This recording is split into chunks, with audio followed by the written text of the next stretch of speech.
6월 25일 토요일 가정예배를 하나님 앞에 올려드리도록 하겠습니다. 다 같이 사도신경으로 신앙을 고백하도록 하겠습니다. 나는 전능하신 아버지 하나님, 천지의 창조주를 믿습니다. 나는 그의 유일하신 아들 우리 주 예수 그리스도를 믿습니다.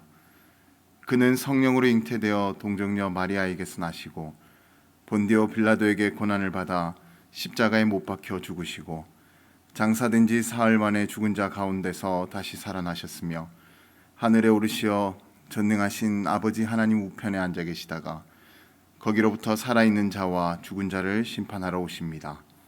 나는 성령을 믿으며 거룩한 공교회와 성도의 교제와 죄를 용서받는 것과 몸의 부활과 영생을 믿습니다. 아멘. 다 같이 복음성가 신실하게 진실하게를 함께 찬양하도록 하겠습니다.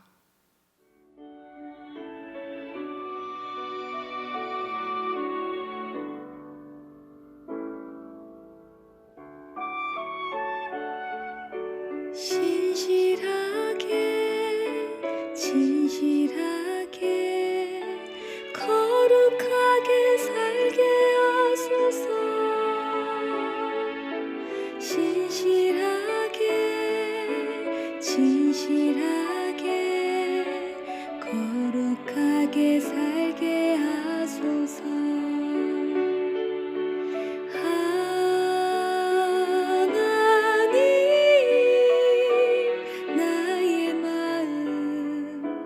만져주소서. 하나님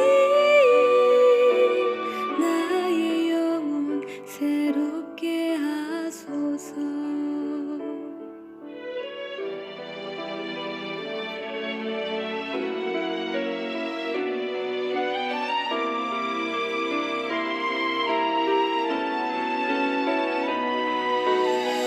신실하게 진실하게 거룩하게 살게 하소서. 신실하게 진실하게 거룩하게 살게 하소서.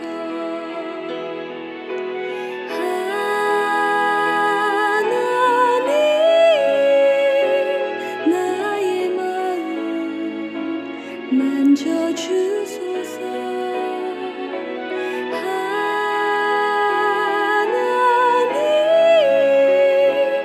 나의 영혼 새롭게 하소서. 하나님 나의 기도 들어주소서.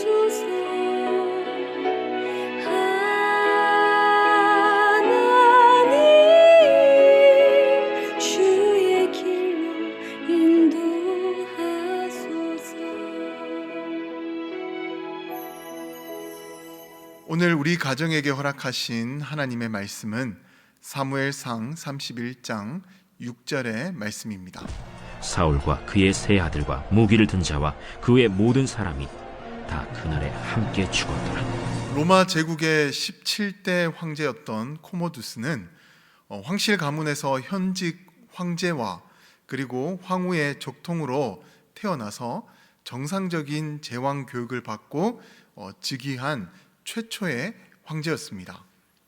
그러나 역사는 그를 로마의 악랄했던 황제들 중에 한 사람으로 꼽고 있습니다. 왜냐하면 그는 네로 황제와 같이 광적인 행동들로 수많은 악한 일들을 저질렀기 때문입니다.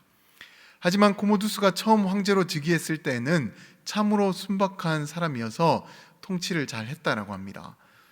하지만 그의 누이 루실라가 이 원로원과 공모를 해서 자신을 암살하려다가 발각이 되게 되는데, 이때부터 코모두스는 흑화가 되어서 이 상당수의 이 원로원의 의원들을 처형하고 또 그와 관련된 사람들을 죽이게 되었다라고 합니다. 그리고 이후 그는 암살에 대한 불안 증세를 보이면서 이 황제의 일은 뒷전이고 자신을 우상화하는 일에만 몰두하게 되었습니다. 그러다가 결국 민심은 흔들리게 되었고 그는 또다시 자신의 정부인 마르키아에 의해서 독을 마시게 되었고 또 그로 인해서 고통스러워하고 있을 때 자신의 정적들이 고용한 그의 레슬링 파트너이자 교관인 이 나르키수스에 의해서 생을 마감하게 되었습니다. 이렇게 코모두스는 처음 출발은 누구보다도 완벽했습니다. 그리고 자신도 노력을 했었습니다. 그러나 그에게 찾아온 위협과 암살의 공포로 인해서 그는 흑화되어 악한 일을 저지르게 되었고 그 일로 자신의 삶을 망치게 되었던 인물이었습니다. 이처럼 우리도 인생을 살아가다 보게 되면 누군가로 인해서 내가 원하지 않는 위기와 고난을 만날 때가 있습니다. 그런데 그런 일을 겪었다라고 해서 내가 그 사람보다 더 악해지는 것은 결국 나를 망치는 일이 되는 것입니다. 오늘 본문에 나오는 사울도 바로 그런 인물이었습니다. 사울은 하나님께서 선택하신 이스라엘의 초대 왕이었습니다. 이것만으로도 그는 왕이 되기에 부족함이 전혀 없었던 인물이라는 것을 우리는 알 수가 있습니다. 실제로 왕이 된 사울도 처음에는 하나님의 그 선택하심이 틀리지 않았다라는 것을 보여줄 만큼 그렇게 좋은 그 왕의 역할을 감당해 갔습니다. 그러나 그런 사울에게도 위기가 찾아오게 되는데 그것은 바로 다윗이라는 인물이 등장을 하면서 자신의 왕권이 위협받는다라고 생각을 했던 것입니다. 그래서 그는 그때부터 흑화되어 다윗을 죽이는 일에만 몰두하게 되었고 왕으로서 감당해야 될 그 모든 일들은 내팽겨쳐 놓게 되었습니다. 그러던 중에 그는 블레셋과의 전쟁에 참전하게 되었습니다. 사실 이스라엘과 블레셋과의 전쟁은 단기전이 아니라 수십 년 동안 지속이 되었던 장기전이었습니다. 그러니까 수십 년 동안 산발적인 전쟁이 이스라엘과 블레셋 가운데 계속해서 일어나고 있었다는 거예요. 그런데 이 두 전쟁의 전력을 살펴보게 되면 블레셋이 월등하게 앞서 있었습니다. 그래서 이 블레셋에 비해서 이스라엘의 그 병력이나 가지고 있었던 무기를 보게 되면 너무나도 형편이 없는 그런 상황이었습니다. 그러나 이스라엘이 그런 블레셋의 막강한 공격력에도 이 오랜 시간 버텨낼 수 있었던 것은 하나님께서 이스라엘을 도와주셨고 또 이스라엘에는 다윗이라는 인물이 있었기 때문에 그들과의 전쟁에서 밀리지 않고 버틸 수가 있었던 것입니다. 하지만 이제 사울 곁에는 하나님도 없고 다윗도 없습니다. 그리고 자신을 위해서 힘을 다해 싸워줄 병사들도 없는 실정이 되었습니다. 왜냐하면 흑화된 사울 자신이 그렇게 만들었기 때문입니다.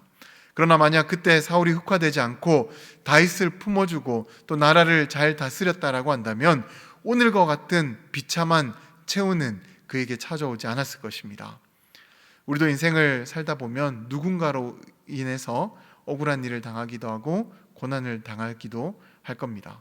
그런데 그럴 때 나 자신을 악하게 만들어 간다면 결국 소중한 사람이 주변에 한 사람도 남지 않는 그런 비참한 삶을 마주할 수밖에 없을 것입니다.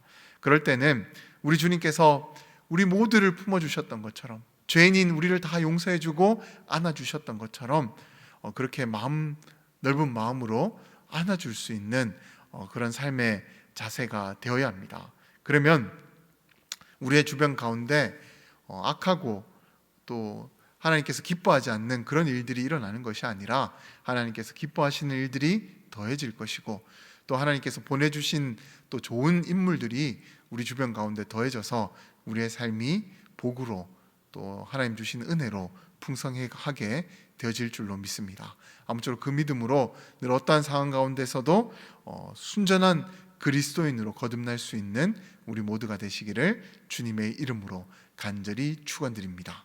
누군가로 인해서 원하지 않는 고통과 아픔이 찾아왔을 때 그 사람을 미워하기보다는 우리 주님께서 말씀하셨던 것처럼 그 사람을 위해서 기도할 수 있는 저희들이 되어 봅시다.